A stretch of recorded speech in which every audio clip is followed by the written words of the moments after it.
जय गुरुदेव। जय हो बाबा अनेक करोली महाराज की जय। जय हो हांडी वाले बाबा की जय हो, कंबल वाले बाबा की जय। श्री कैंची धाम बाबा जी महाराज के अनेकों अनेकों नाम और बाबा जी महाराज के अनेकों अनेकों चमत्कार इस धरती पर पहले भी होते आए हैं, आज भी साक्षात बाबा जी महाराज के भक्तों के साथ में हो रहे हैं। बस ज़रूरत है तो आपको बाबा जी महाराज के साथ साथ चलने की, उनको उनके सानिध्य में आने की।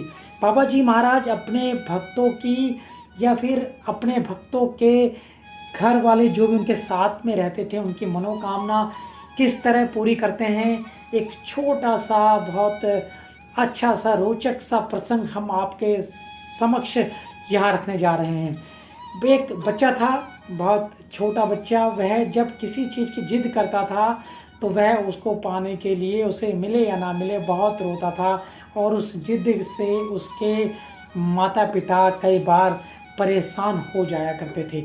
यह थे डीपी रजिस्ट्रार श्री हरिओम जोशी, जो कि एक कोऑपरेटिव सोसाइटीज़ में रहते थे और वह कोऑपरेटिव सोसाइटी लखनऊ में थी। उनके घर में जो लड़का था वह एक दिन ऐसी जिद पर अड़ गया कि वह खाना नहीं खाना चाह रहा था, वह सिर्फ मिठाई खाने की जिद कर रहा था। और देखिए, बच्चा मिठाई खाने की जिद कर रहा है और पिताजी डिप्टी रजिस्ट्रार हैं, चाहें तो पिताजी उसको मिठाई दिला दें, परंतु किसी कारणवश वह मिठाई की दुकान पर नहीं गए। होता क्या है, अब उसी समय पर जब बच्चा मिठाई की जिद कर रहा होता है, महाराज जी, गुरुदेव जी, बाबा नीप करोली जी महाराज वहाँ पर पहुँच जाते हैं। अब जब वह वहाँ पर पहुँचते हैं, महाराज जी वहाँ पर पहुँचते हैं, तो वह पूछते हैं कि यह बच्चा क्यों रो रहा है। घर वाले बोलते हैं कि हमारा जो बच्चा है वह बहुत ही ज़िद्दी है और जिस चीज़ के लिए ज़िद करता है उसको ठान लेता है, बहुत अड़ जाता है जब तक वह पूरा नहीं होता या फिर रोता ही रहता है। अब बाबा जी महाराज करें तो क्या करें। घर में जितने भी सदस्य थे सभी ने बाबा जी महाराज को चरण स्पर्श किया और उस नन्हे बच्चे ने भी बाबा जी महाराज को चरण स्पर्श किया। बाबा जी महाराज ने बच्चे से कहा, कमरे में कोने में पड़ी माचिस की खाली डिबिया है, उसे उठा लाए।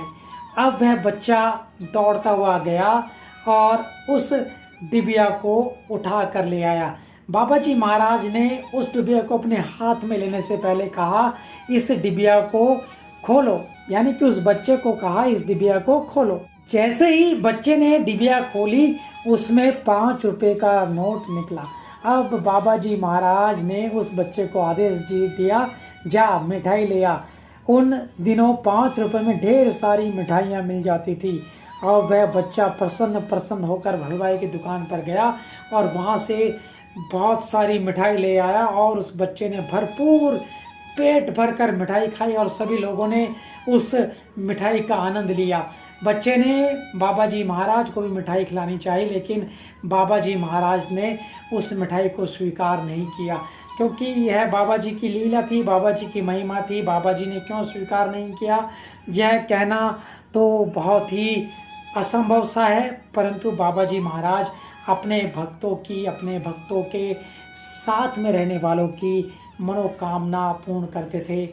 यह बाबा जी के चमत्कार तभी होते हैं जब आप बाबा जी महाराज के सानिध्य में आ जाते हैं।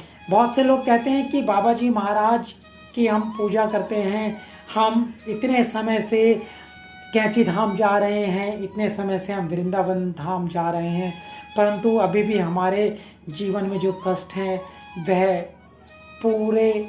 पूरी तरह से समाप्त नहीं हुए हैं। तो हम आपके समक्ष एक बात रखना चाहते हैं। वैसे तो आप सभी लोग जानते ही हैं और सभी लोग बहुत समझदार हैं, क्योंकि सभी लोग बाबा जी महाराज के भक्त हैं, बाबा जी महाराज के सानिध्य में आ गए हैं। कुछ हमारे कर्म होते हैं पूर्व जन्म के, कुछ होते हैं इस जन्म के, उन्हीं का सब लेखा जोखा है। जो मिलेगा यहीं पर मिलेगा, जो देना है यही देना है। बस अपना कर्तव्य करते रहिए, आगे बढ़ते रहिए और बाबा जी महाराज, हनुमान जी महाराज का चिंतन करते रहिए, आपका जीवन सफल हो जाएगा। आशा करते हैं आपको आज का ये प्रसंग अत्यंत ही पसंद आया होगा। इसी कामना के साथ जय गुरुदेव, जय हो बाबा अनीप करौली महाराज, जय श्री कैंची धाम, जय श्री राम, जय उत्तराखंड। और आप सभी का बहुत बहुत धन्यवाद, धन्यवाद, धन्यवाद।